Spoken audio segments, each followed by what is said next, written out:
Alright, what is up everyone? Welcome back to the channel. My name is Chris, and today there is a big thing for tonight's game. It's kind of like, to me it's like do or die. Obviously the game itself is do or die, but like, if the Flyers do not have Couturier tonight, that is huge. Now that we know, as like Barzal, he is apparent. I heard he was a game time decision, so that is one thing as well. He might not play. As for Coots, there's been no update on him yet. It's 11:26 in the morning. Today is Game 6. It's September 3rd. So there's a lot of things that could happen with this, right?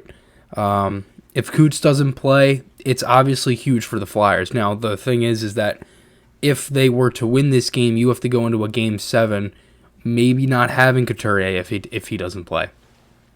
One thing is that the injury that he sustained in 2018 was this same knee that happened the other day. It was kind of like a knee on, it looked like it was like a knee on thigh kind of thing, and it did not look good for Coots. He kind of went off like kind of limping. He did not look comfortable at all. And as many of you know, we had the torn MCL, scored 4 goals in I believe 2 games of the playoff series versus Pittsburgh when they ended up losing in 6. Basically put the team on his back with like a torn, with a couple torn ligaments in his leg.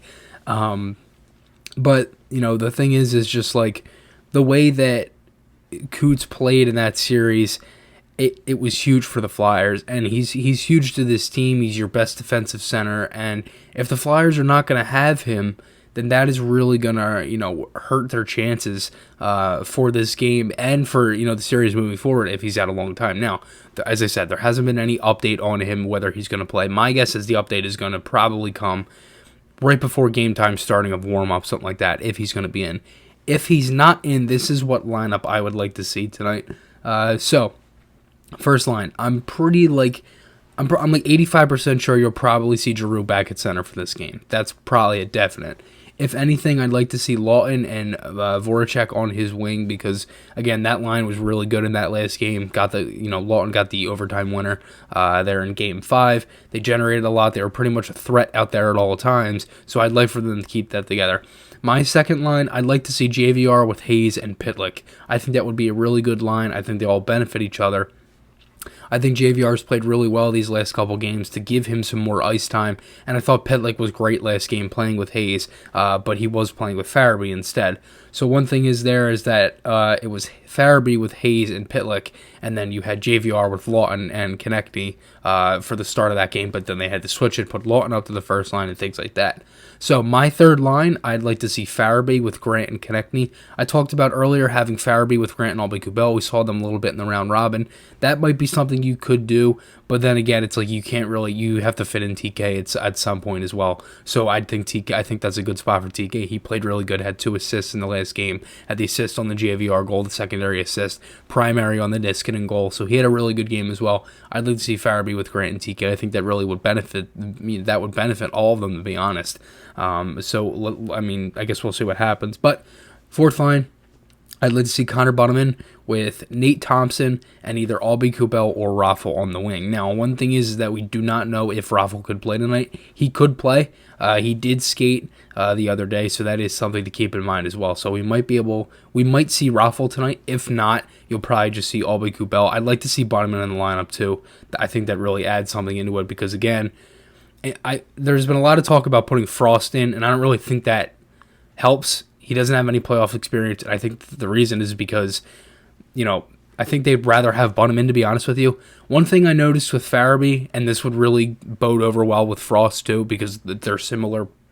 I don't want to say they're similar players, but they have similar styles, like the way that their body is built, where they're smaller guys, and they're like, they're compared to the other guys, they're smaller, they're rookies, things like that. And I think one thing is with Farabee is that he gets bodied around a lot. So I think that's one thing that would happen with Frost too, is that he would probably get bodied around a lot. And the Islanders are no joke back there. I mean, they're a physical team as well. So that's one thing to keep in mind.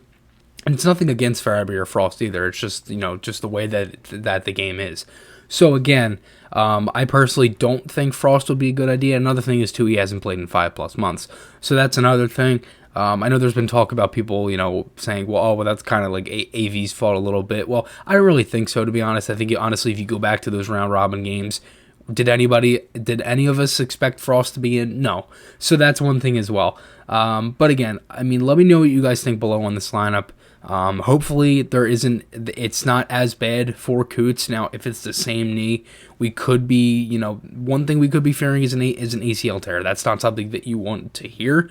So hopefully we wish for the best, because again, it is that same knee, and that really could hurt the Flyers, not even just this season, for next season moving forward with everything going on. So let me know what you guys think below.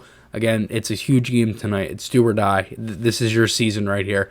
Put everything out on the line, guys, and let's get a win here. I'll see you guys tonight for the game review. Hope you guys enjoyed this one. I'll see you guys in the next one, and goodbye.